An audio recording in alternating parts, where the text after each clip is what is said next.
Fala galera do Sanaflix, sejam bem-vindos novamente à nossa aula do ciclo básico de anatomia, agora a parte 2 de via aérea, tá? Que eu vou focar mais detalhadamente na laringe, vamos ver a movimentação dos músculos que a gente viu na primeira parte, é uma aula densa de conteúdo, né? Muitos detalhes de musculatura, de cartilagem, de ligamentos, mas aqui a gente vai focar bem na laringe para ver a movimentação desses músculos e vamos discutir também vascularização, drenagem linfática e inervação, que é muito importante da laringe, ok? Então vamos lá. Começando então de novo a musculatura para vocês, ó, os músculos importantes, né, da nossa laringe. O que nós temos? O músculo cricotiroidiano, cricoaritenoide posterior, cricoaritenoide lateral, aritenoide transverso, aritenoide oblíquo e a musculatura vocal, ok? Vamos ver detalhadamente cada um deles. Então faço uma tabela aqui para vocês com inervação, origem, inserção e função de cada músculo. O que eu vou focar discutindo com vocês é mais a parte da inervação e da função. A origem e inserção, vocês depois vão com os slides aqui, vocês conseguem estudar para poder aprender, ok?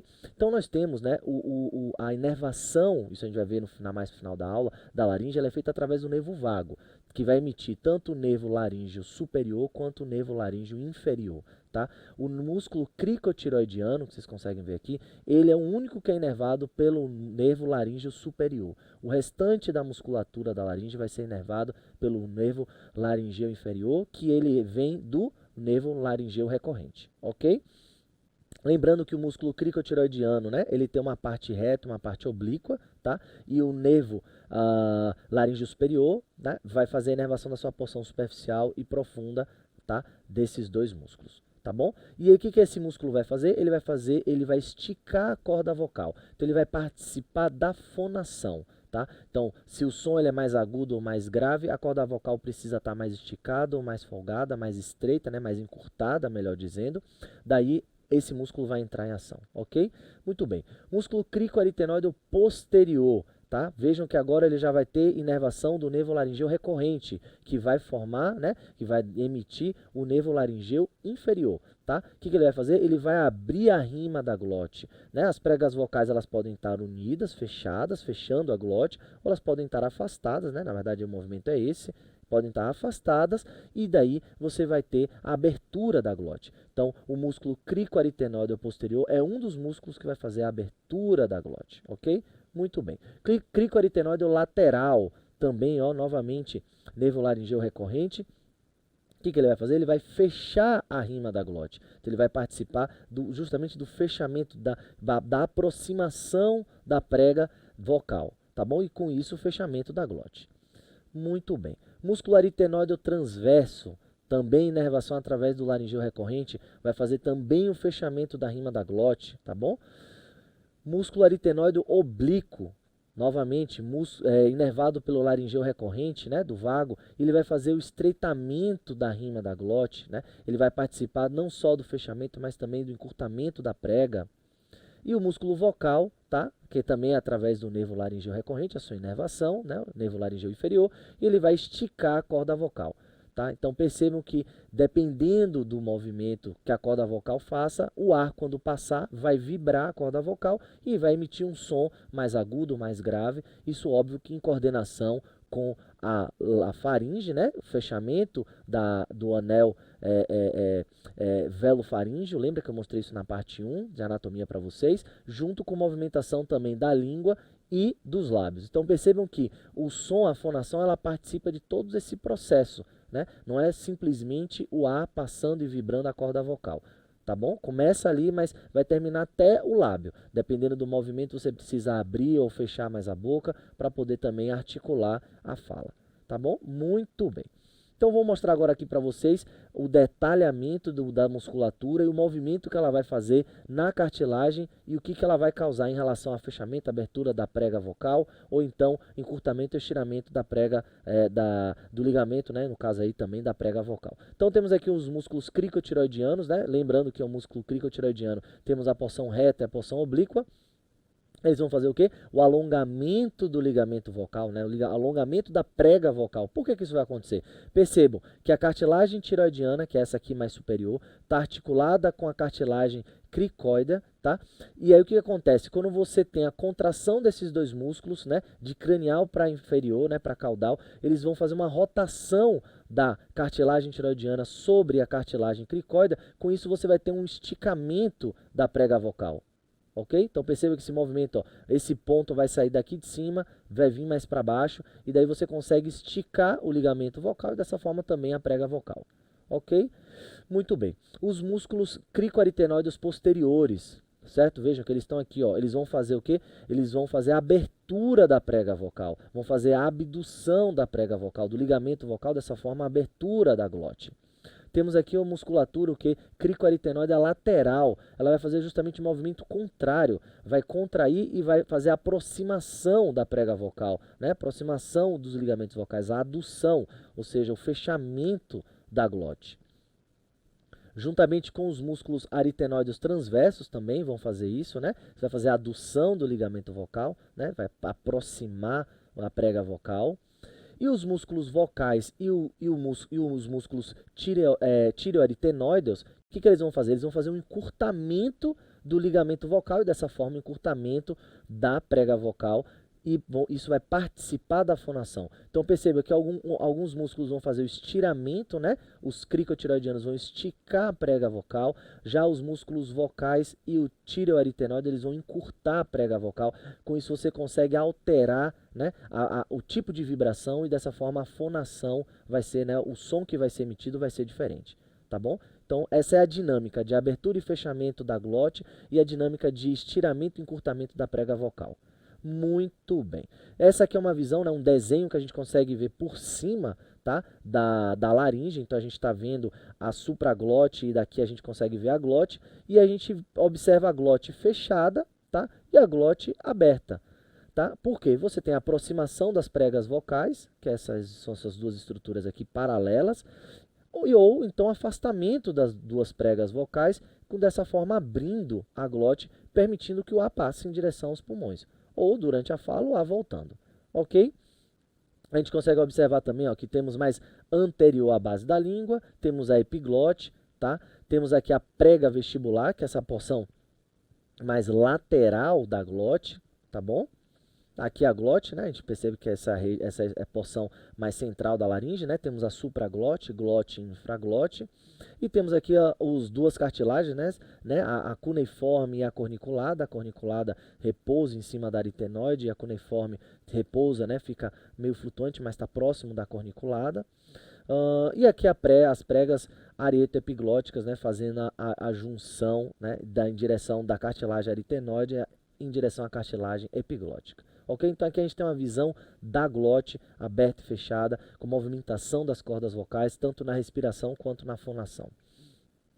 Outro movimento importante é o movimento da epiglote. Por quê? Porque a epiglote vai permitir, né, que a laringe fique protegida, né? E dessa forma vai proteger a via aérea durante a deglutição. Então aqui temos a base da língua, o alimento vem da cavidade bucal e ele tem que ir em direção ao quê? Ao esôfago, que está posterior à traqueia.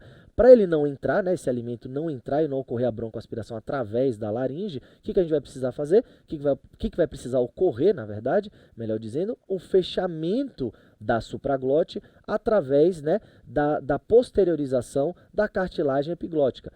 Lembra que eu mostrei para vocês, ó, o ligamento entre o ocioide e a epiglote e o ligamento entre a cartilagem epiglótica e a cartilagem tiroidiana, tá? Esses dois ligamentos de sustentação da epiglote. Durante o movimento da epiglote, esses ligamentos vão esticar, né? E daí você vai permitir o fechamento da laringe para evitar que o alimento entre na laringe e isso ocorra a broncoaspiração. Então, o fechamento da epiglote, né? A epiglote se fechando, tampando a supraglote, né? A entrada da laringe, permite o caminho tranquilo do alimento da boca em direção ao esôfago. Ok? Muito bem. Em relação à vascularização da laringe, o que nós temos? Nós temos as artérias laríngea superior e inferior, tá? Que vão ser ramos da carótida externa, vão fazer a nutrição da porção mais superior e da porção mais inferior, respectivamente, da laringe. Da mesma forma, as veias laríngeas superior e inferiores que vão drenar para a jugular interna, tá? Também vão fazer a drenagem venosa da porção mais superior e da porção mais inferior da laringe. São os vasos mais importantes dessa região. Em relação à drenagem linfática, o que nós temos? Nós temos aqui, ó, os linfonodos júgulo-digástricos, né, que são linfonodos nessa porção mais posterior e superior da laringe, tá? Dessa forma também vão ser drenados os linfonodos a linfa para os linfonodos cervicais superficiais e profundos, tá? E tudo isso vai caminhar em direção ao ducto torácico, tá? Então a laringe vai vai emitir a drenagem linfática, tá, em direção aos linfonodos cervicais profundos, cervicais superficiais e júgulo-digástrico, e tudo isso vai caminhar mais inferiormente para o ducto torácico. Muito bem. Agora a gente chegou numa parte da aula muito importante também, quero que vocês prestem bastante atenção, que é a inervação da laringe, que é feita através do nervo vago, tá? Isso é muito importante porque ele participa da fonação e participa da dinâmica da respiração também. Então vamos lá. Nós temos aqui o nervo laringeu superior. Tem um ramo interno e um ramo externo. O ramo interno ele vai participar mais da parte sensitiva da porção superior, né, da parte superior da prega vocal e da supraglote, tá? Já o nervo laringeu inferior ele vai fazer a inervação da parte sensitiva mais inferior da glote, né, da prega vocal e da infraglote, ok? O nervo laringeu superior, então, ele tem dois ramos, o interno que vai fazer a parte sensitiva e o externo que vai fazer o quê? A inervação da musculatura. Já o nervo laringeu recorrente, ele vai ele vai se bifurcar e vai emitir o nervo laringeu inferior. Aqui a gente não consegue ver porque essa bifurcação acontece aqui. Eu vou tirar essa musculatura para a gente conseguir observar. Olha lá, ó. Então o nervo laringeu recorrente, né, ele tem trajetos diferentes, sei lá, do esquerdo e direito. Vou mostrar isso no próximo slide para vocês. E ele vai emitir, ó, o ramo anterior e posterior, que é o nervo laringeu inferior. Então percebam, o laringeu recorrente, óbvio que ele vai emitir outros ramos, mas na sua porção mais final, ele vai emitir o nervo laringeu inferior, na sua porção, no seu ramo anterior e no seu ramo posterior. Isso vai fazer a inervação da musculatura da laringe, mais a inervação sensitiva da laringe, né, da porção interna da laringe, da mucosa. Isso aqui é muito importante porque, junto com o ramo interno, né, do nervo laringeu superior, você vai ter a inervação sensitiva, que ela é de proteção. Então percebam, um corpo estranho quando adentra na laringe, toca na supraglote ou eventualmente chegar na glote, você tem um reflexo de fechamento e na sequência um reflexo de tosse, em que a glote vai abrir com fluxo de ar passando para empurrar, para expelir esse corpo estranho para fora da via aérea, justamente para não ocorrer uma broncoaspiração e obstrução da via aérea inferior. Então essa parte sensitiva, né, da laringe, ela é extremamente importante, que é um mecanismo de defesa até de sobrevivência, tá bom? Então nós usamos sensitivos da laringe, isso aí vem no caso superior do ramo, são ramos do nervo laringeu superior, tá bom? Olha lá, nervo laringeu superior, essa porção interna. Muito bem, aqui nessa imagem eu trago para vocês conseguirem observar direitinho como é que funciona o trajeto do nervo laríngeo recorrente, tá? Temos aqui o nervo vago, direito e esquerdo, ó, percebam aqui a direita do paciente, esquerda do paciente, o nervo vago, e vejam que o arco aórtico, o detalhe, e vejam que o nervo laringeu recorrente esquerdo, ele normalmente, óbvio que tem variação anatômica, mas o padrão é ele cruzar para posterior, né, passando por baixo do arco aórtico, daí ele vai subir em direção à laringe, vai emitir outros ramos, tá? Mas ele vai chegar na porção da laringe e vai se bifurcar em ramo anterior e posterior, como eu mostrei no slide anterior para vocês. Já o nervo laringeu recorrente, né, isso aí formando o nervo laríngeo inferior. Já o nervo laringeu recorrente direito, veja que ele não vai normalmente, o padrão ele não vai passar por debaixo do arco aórtico e depois subir em direção à laringe. Ele vai fazer uma reflexão e subir em direção à laringe muito mais alto. Isso pode acontecer aqui próximo já da carótida comum ou eventualmente próximo do tronco braquiocefálico mais inferior, tá? Então essa diferença anatômica de trajeto do nervo laringeu recorrente, seja esquerdo ou direito, é importante que vocês conheçam, ok? Muito bem. E para finalizar a aula, eu trago para vocês aqui uma laringoscopia por vídeo, né? Vejam aí, ó, a gente está observando a supraglote, tá? A epiglote, a gente está entrando através da cavidade bucal, aí abrindo a epiglote, nós conseguimos ver a glote. Veja as pregas vocais separadas, tá bom? Olha que interessante, a traqueia lá embaixo, aqui a infraglote, né? O corpo, né? A parte posterior da cartilagem cricoide, tá? E aqui a gente tem a prega arieto-epiglótica, tá bom? Com as cartilagens, ó, aritenoides, e a gente vê essa prega vocal, o movimento durante a respiração dessas pregas vocais, elas podem se aproximar ou se afastar, tanto para participar da respiração, como também da fonação, dependendo do som que seja necessário ser produzido. Ok? Muito bem.